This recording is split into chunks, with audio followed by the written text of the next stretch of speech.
बे सान्थिफुराव सेतु जि आसनि दङ बे आसनिनि गेजेरजों SLRM नि दैदेननायाव दिनै 1,000 रां खरि राननाय जादों जोंनि बेनिफिसियारिफोरनो।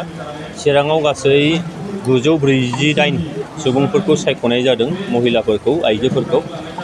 आरो बेखौ कन्जिउमार सापर्ट ग्रान्ट होननानै बुंनाय जादों।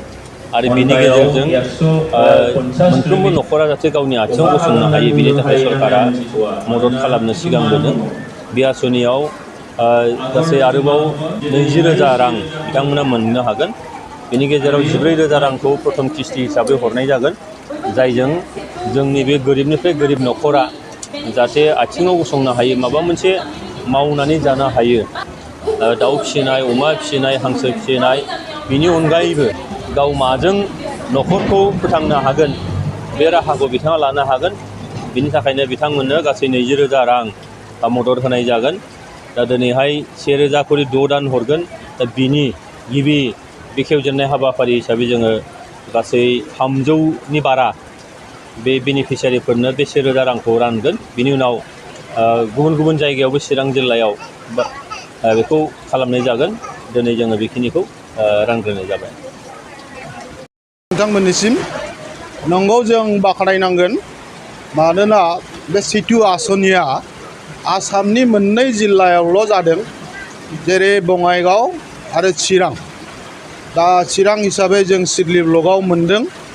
आरो बियो जोङो सासे मानसिखौ बाख्नायनांगोन, मानो होनना बुङोब्ला जोंनि दानि बिटिआरनि चिफ प्रमद बर' सारा माखासे जिल्लाफोरखौ गोग्लैसोनाय होननानै बिसोरनि थाखाय स्पेसियेल माखासे पेकेज आसनि लाबोनांगौ होननानै सावरायबाय थानायनि गेजेरजों बे पेकेजनि गेजेराव जोंनाव एसपिरेसनेल डिस्ट्रिक्ट हिसाबै अदालगुरि, बाक्सा आरो जोंनाव नैबे सेतु गोग्लैसोनाय गरिब दुखियाफोर थानाय हिसाबै चिरां डिस्ट्रिक्टनि बे सेतु आसनिखौ जों मोननो हादों। ओंखायनो जोङो हिमन्त बिश्व शर्मा चिफ मिनिस्टार सार आरो बिटिआरनि चिफ प्रमद बर' सार बिथांमोनखौ जों बाख्नायालासे थानो हानाय नङा।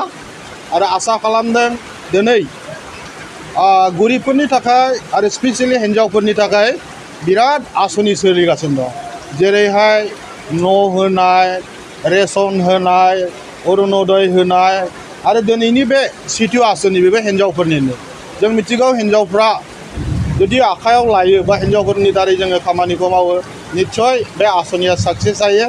आं आसा खालामदों नैबे जोंनि गोग्लैसोनाय बे सा ओनसोलनि दुखिया मानसिफ्रा निस्सयब्लाबो खामानियाव होगोन।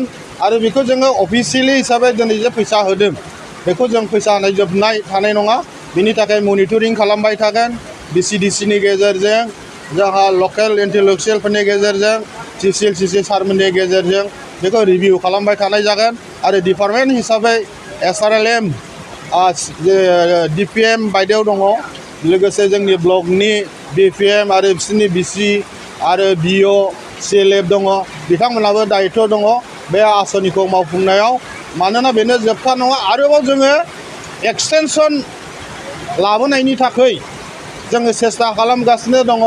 अलरेडि DPM बायदेवआ होनदों एक्सटेनसननि थाखाय आरो मोनबावनायनि मोनसे स्कप फैगासिनो दङ, मानोना दुखिया चिराङाव आरो गोबां ओनसोलाव दंबावो।